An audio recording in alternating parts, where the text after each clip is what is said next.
Нам нужно защитить жителей Ухты. Экоактивист Виктор Бетехтин на пресс-конференции даже не пытается сдерживать эмоции. Ситуация в районе, по его словам, опасная. Рост онкологических заболеваний в муниципалитете напрямую связан с бывшими шахтами добычи радия. В середине прошлых годов их законсервировали, однако с течением времени радиация все же смогла выбраться наружу. Данный завод добычи радия использовался в советский период для всей страны, с 1931 года.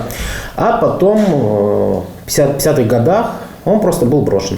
Фактически сами шахты, почему мы бьем тревогу, почему для нас так важно, сами шахты, которые вывозились, засыпаны гранитом. Но учитывая, что тот момент, что у нас все-таки Ухта – это тайга, и у нас там есть большое количество подземных вод, получилось так, что все подземные постройки, которые были, поднялись наверх на уровень болота. В начале прошлого века в 20 километрах от Чемью, ныне это поселок Водный, была построена химическая лаборатория.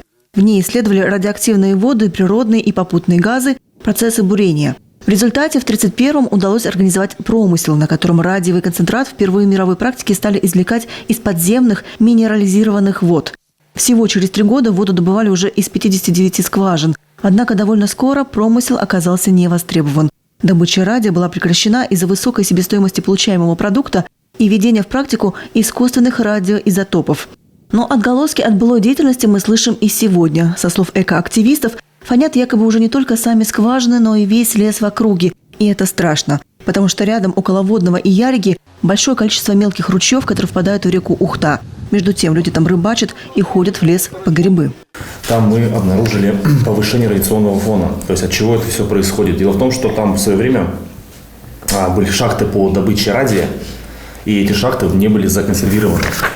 То есть если брать по замерам, был произведен замер уровня радиации при помощи дозиметра, то есть его норма должна была составлять 0,20 микрозивет в час. То есть тогда пришли с дозиметром, замерили, было 6,72.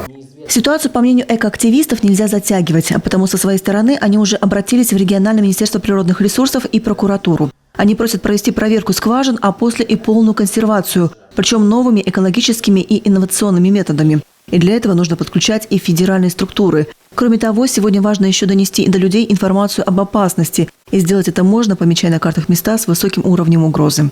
Любовь Лапина, Артем Соколов, телеканал Юрган.